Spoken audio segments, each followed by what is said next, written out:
Chapter 5. The Awakening of the Sawhorse.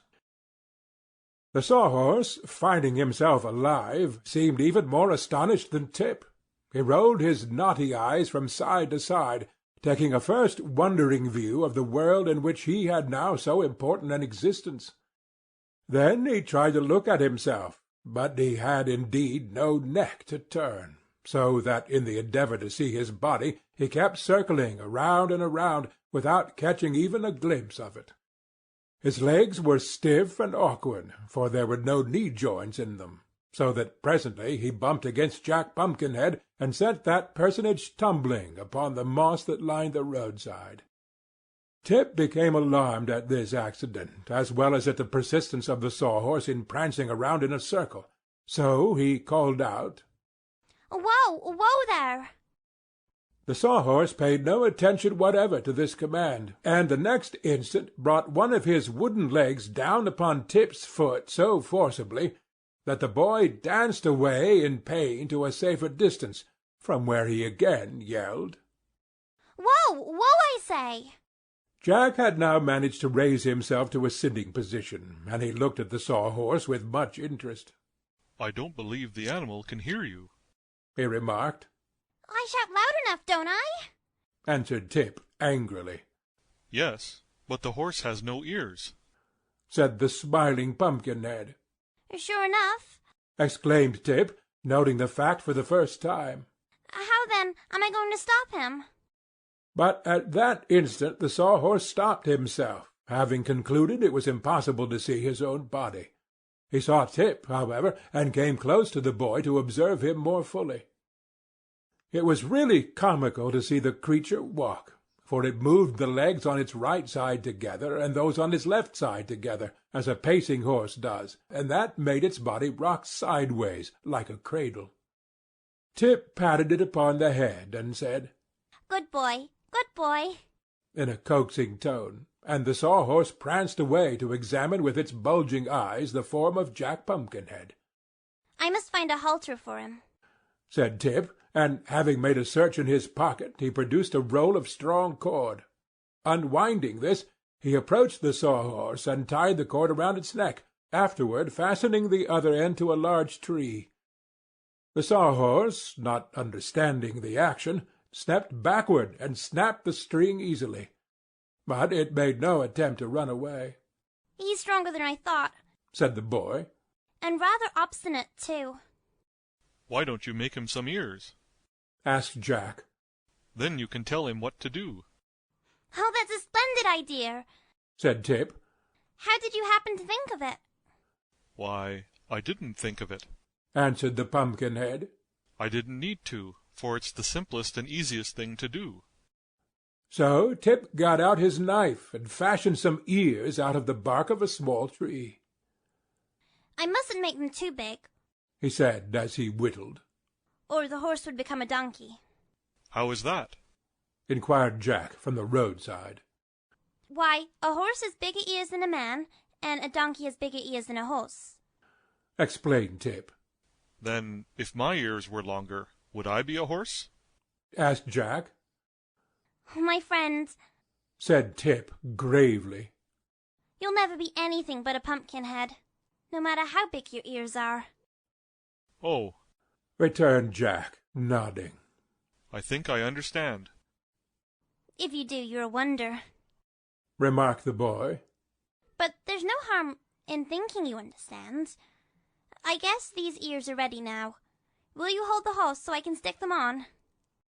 "Certainly, if you'll help me up," said Jack.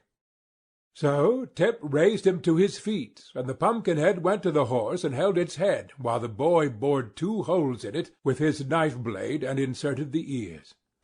"They make him look very handsome," said Jack admiringly.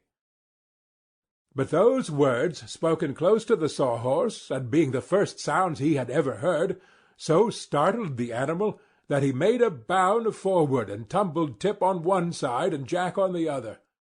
Then he continued to rush forward, as if frightened by the clatter of his own footsteps. "Whoa!" shouted Tip, picking himself up. "Whoa! You idiot, whoa!"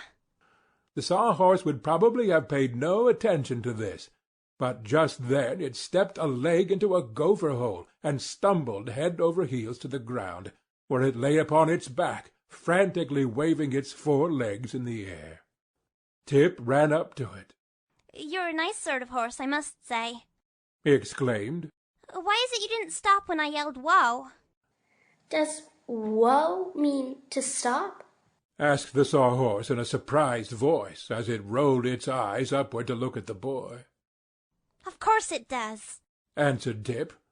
And a hole in the ground means to stop also, doesn't it? continued the horse. "To be sure, unless you step over it," said Tip. What a strange place this is. The creature exclaimed, as if amazed. What am I doing here anyway?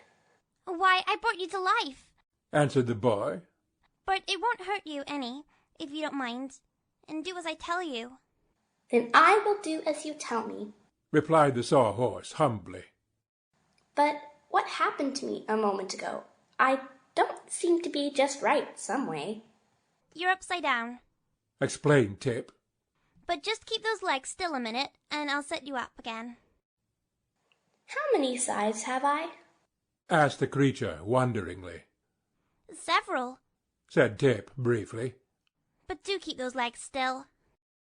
The Sawhorse now became quiet, and held its legs rigid, so that Tip, after several efforts, was able to roll him over and set him upright. Ah, I seem all right now. said the queer animal with a sigh. "One of your ears is broken. Tip announced, after a careful examination. I'll have to make a new one." Then he led the Sawhorse back to where Jack was vainly struggling to regain his feet, and after assisting the Pumpkinhead to stand upright, Tip whittled out a new ear and fastened it to the horse's head.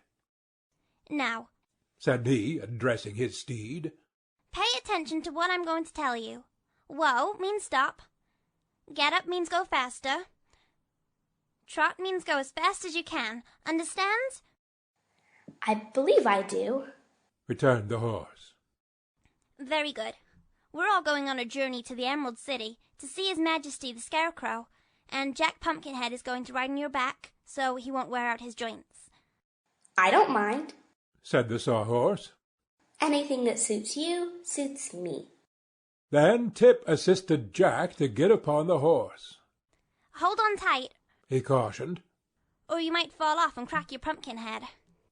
That would be horrible, said Jack with a shudder. What shall I hold on to? "Why, hold on to his ears." replied Tip after a moment's hesitation. Don't do that, remonstrated the Sawhorse. for then I can't hear. That seemed reasonable, so Tip tried to think of something else. "I'll fix it," said he at length. He went into the wood and cut a short length of limb from a young stout tree. One end of this he sharpened to a point, and then he dug a hole in the back of the Sawhorse just behind its head. Next he brought a piece of rock from the road and hammered the post firmly into the animal's back. Stop, stop. shouted the horse. You're jarring me terribly. "Does it hurt?" asked the boy. Not exactly hurt, answered the animal.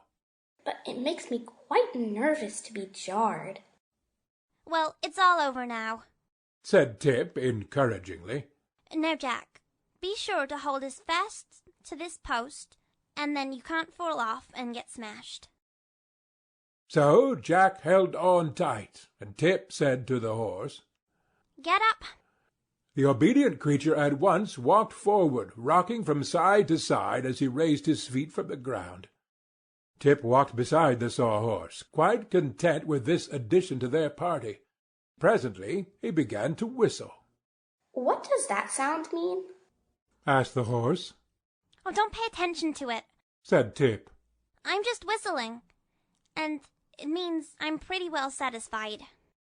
I'd whistle myself if I could push my lips together, remarked Jack. I fear, dear father, that in some respects I am sadly lacking.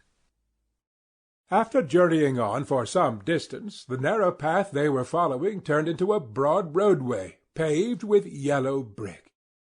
By the side of the road Tip noticed a sign-post that read, 9 miles to the Emerald City. But it was now growing dark, so he decided to camp for the night by the roadside and to resume the journey next morning by daybreak. He led the Sawhorse to a grassy mound upon which grew several bushy trees, and carefully assisted the Pumpkinhead to alight. "I think I'll lay you upon the ground overnight," said the boy. "You will be safe there." How about me? asked the Sawhorse. "It won't hurt you to stand, replied Tip. and if you can't sleep, you may as well watch out and see if no one comes near to disturb us." Then the boy stretched himself upon the grass beside the Pumpkinhead, and being greatly wearied by the journey, was soon fast asleep. End of chapter 5.